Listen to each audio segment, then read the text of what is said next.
Peter, congratulations. But I still want to come fight you. 2026, it's me and you, baby.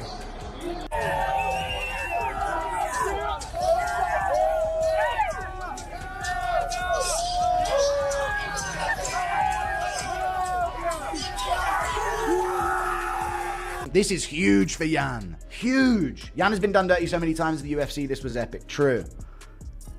No! Yes! Yes! Yes! Go on, Piotr. Just go. I'm in the hospital with my brother Aljamain Sterling, and then my brother drinking his Funk Harbor rum. And I'm on the phone with my mother. Dedico. Quick, I'm job English surat.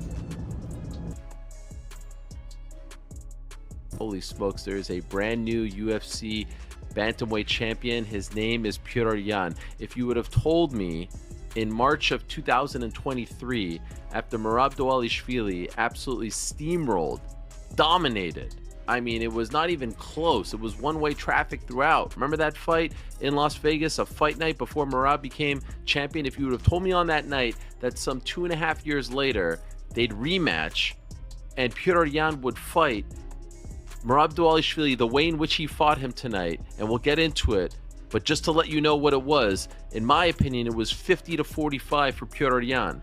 Now, the judges didn't necessarily agree. There were two 49-46s, one 48-47, which is absurd. I thought at worst it was a 49-46. It was a very fun, entertaining fight, but this was vintage Petr Yan. This was the Petr Yan who was wrecking fools in his first run as UFC Bantamweight champion. And imagine 4.5 years ago, he makes the critical mistake. He hits Aljamain Sterling with the illegal knee. 3.5 years ago, he loses to Aljo in the rematch via submission. 2.5 years ago, he loses to Merab. Now here he is, once again, the man in the Bantamweight division. Dude, that's crazy. This fight's legit over. Yan's clearly up. Yan still looks fresh too. Oblique kick. And he's looking for that body shot again. He's looking for that body shot. He might go upstairs with a head kick. Merab needs a finish in this 5th round. It is over, boys. Oh, Yan almost eats a big shot. Good head kick from Yan. Yan shoots a takedown now. Don't get guillotine late. Takes down Merab emphatically. Holy shit, how good is Yan? This could be 50-45. There's no way Merab thinks he won. He's like celebrating and talking. Dude, Merab's embarrassing himself talking to the crowd. What a fucking performance. How good is... They're not giving Merab a rematch. They're not giving Merab a rematch. It's going to be Umar Yan or O'Malley Yan. Yan whooped him like a dog, man. I don't know if... I hate to say it. I don't know if Merab deserves a rematch. He got whooped. Toughest fighters that I've ever come across. And let's just say, Merab and I didn't get off on the right foot early on. I have nothing but respect for him and everything that he's accomplished. And yeah, and for Petr to come in and do what he did tonight. And I mean, the body shots and the head shots and the wrestling. I mean, it was an incredibly high level fight that was, you know, what a hell of a way to end the ESPN era.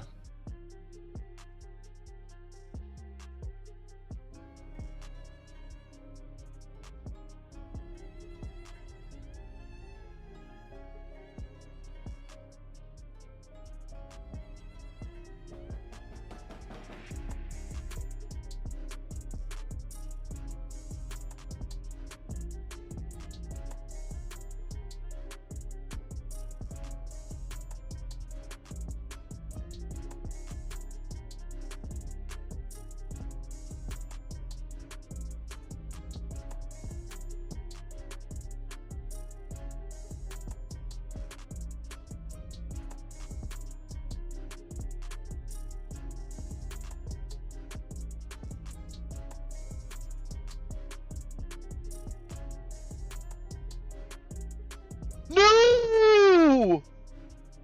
What? Oh my gosh! Nobody saw this coming. Nobody saw this coming, bro. Nobody. This fight was so overlooked. Petr Yan just shocked the world. I mean, Petr Yan just shocked the world. And the odds makers must have known. He's getting picked up and run around the octagon by his coach. Unbelievable. He's going to move to 20-5, and he takes down Merab, who seemed unstoppable. Was on the verge of becoming fighter of the year. Now who gets it? Oh my gosh, Petr Yan is the new Bantamweight champ. Fight of his life here at UFC 323. He shocked the world. And you're about to find out exactly how the fight everyone thought was impossible became the violent turning point nobody saw coming.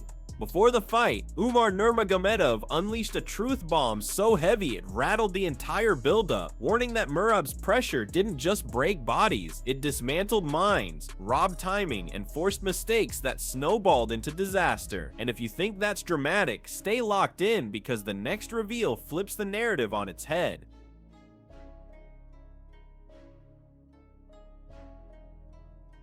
Umar respected Yan's explosiveness, feared his ability to detonate the fight in a single pocket exchange, but he questioned whether Yan could survive the endless grind Merab perfected, insisting that unless Yan nuked him early, the fight would collapse into Merab's suffocation chamber. And if you think Merab was slowing down, you're dead wrong, because Umar swore the champion was becoming more dangerous every single fight.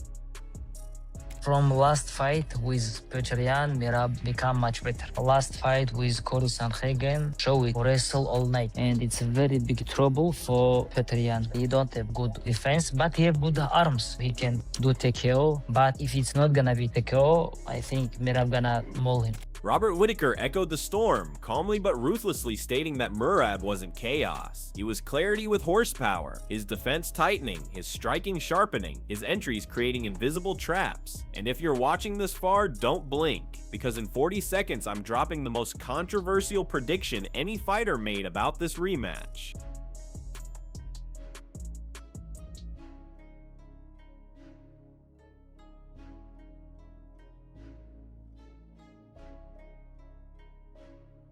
Whittaker didn't see a world where Yan outworked him, didn't see a scenario where Merab's pace collapsed, didn't see a timeline where anyone replicated 40 takedown attempts, and lived to tell the story because beating Merab meant out-Merabing Merab, and that, he said, was impossible.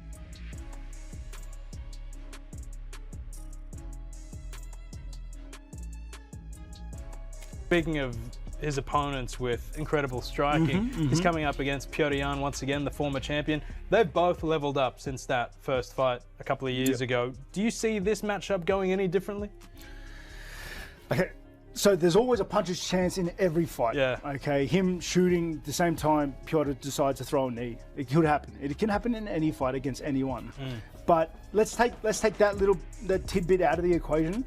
I don't see it going any different. I think he's gotten defensively more sound with his striking. I think he's much more comfortable striking and mixing it in with the takedowns. And once he establishes takedowns, his striking's going to look better for it.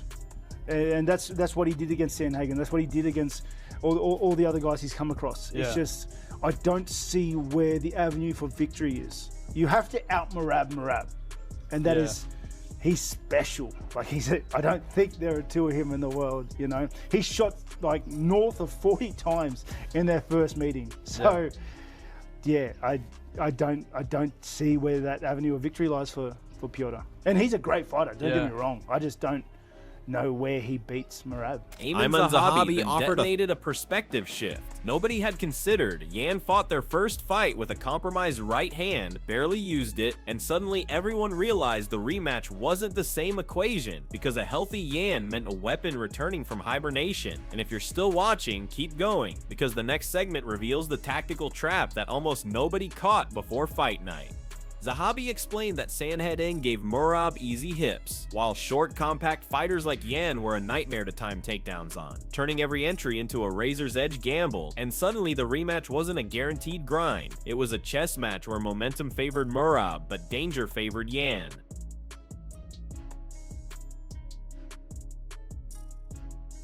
Ethan Ewing came in with pure logic and pure warning. Merab wasn't just durable, he was accelerating, growing stronger as fights dragged deeper, while Yan's win condition relied on the early rounds staying clean, and Ewing insisted those windows would slam shut fast, unless Yan did something spectacular before the grind arrived.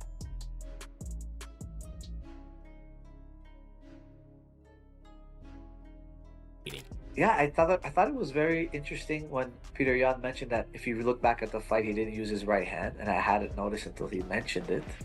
So we might see a completely different fight. We may, who knows? But I really love that matchup. I think it's going to be an action-packed fight. I think it's going to be hard for Merab to cycle through the takedowns the way he did with Corey Sandhagen against Petr Yan, and I'm only saying that based on the fact that Petr Yan is a little bit shorter. And it's going to be harder for him to get in those hips at the same, frequency as he did with someone who's much taller. So it's going to be it's easier to get in on taller guys. And I think with Petr Yan, it might be a little bit harder. And if he was right and his hand was compromised the first time, he might have a surprise for Merab. But, I really think Merab is he's been on fire, and he's going to be hard to beat for anybody. And I can't wait to watch that fight. He questioned whether anyone could shut down Merab's unhinged pace, because the champion didn't break rhythm, didn't show wear, didn't give opponents the breathing room required to adjust. And if you think that sounds bleak for Yan, wait until you hear the next fighter call this matchup unsolvable.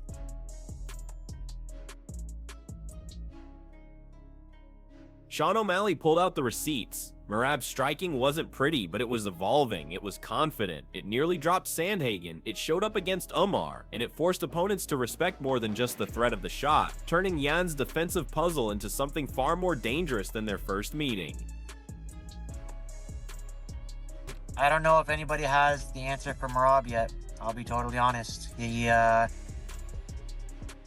His kind of unhinged and unbridled just ability to fully get after it and have a crazy gas tank, his wrestling abilities, he just poses such a threat that it would be very difficult for many people to shut that down. Now I know Petr Yan is a very talented fighter. He's got some of the dopest striking and boxing in the UFC. He has a fantastic ground game as well, so we'll see where his preparation is. If he can shut down the grappling, then sky's the limit. I think Corey Sandhagen did a really good job of that. He just wasn't able to recapitalize when he was on the feet. So it's always hard. You always kind of get excited that somebody may be able to take the crown, but I don't think anybody has figured out Merab quite yet. O'Malley made it clear that Yan wasn't just fighting takedowns, he was fighting a striker who no longer resembled the man from years ago. A striker reckless enough to surprise him, but smart enough to weaponize hesitation. And 50 seconds from now, you'll hear the most outrageous long-term scenario anyone pitched for Merab. Walter Walker zoomed out and saw a bigger picture. Merab wasn't just winning, he was entering a realm where challengers barely mattered, even imagining absurd super fights like Merab versus Pantoja, just to find someone who could match that suffocation. The only way I see Yan beating him is Merab's getting confident in his hands. He damn near knocked out Corey Sandhagen, but he's punching more. He did it with Umar too, where he was, kind of throwing some more combos. And he did it with Corey. Peter's someone you got to be careful with, like keeping your chin up, because he'll capitalize. He's got such good counters. He's fast. He'll sit in the pocket. He'll trade. But Merab's I think his fight IQ is smarter than his regular IQ, and he's got a good fight IQ. So I think he's gonna go up. I don't think he's gonna necessarily sit and try to trade with him, but you never know. So ultimately you're leaning towards Merab unless he kind of falls in love with the striking and gets caught. Yeah, that's pretty much what I'm thinking. I think he's the fighter of the year if he wins this fight. 4 title defenses in a calendar year is kind of crazy, right? How could you not be? I mean, 100% fighter of the year. That's super impressive. It's insane. To Walker, the rematch was interesting, but the reign that might follow was historic, a stretch where the division simply didn't have answers, and that's when Jamahal Hill stepped in and dropped gasoline on the fire.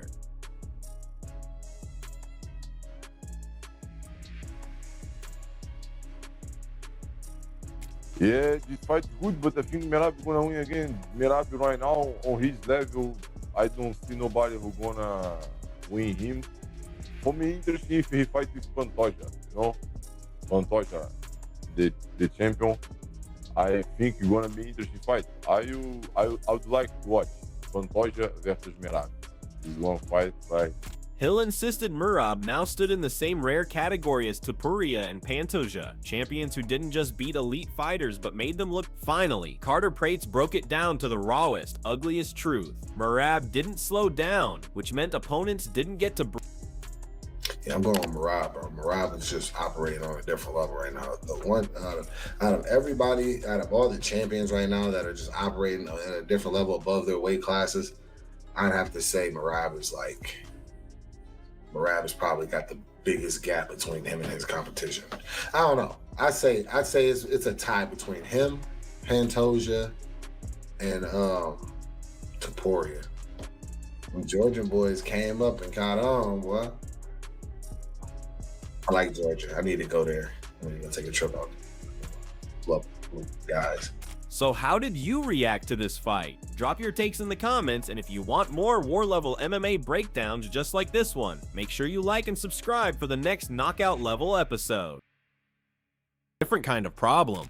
Bro, I think Merab. I don't watch too much, but I know he have a lot of cardio, and I think Merab is gonna win.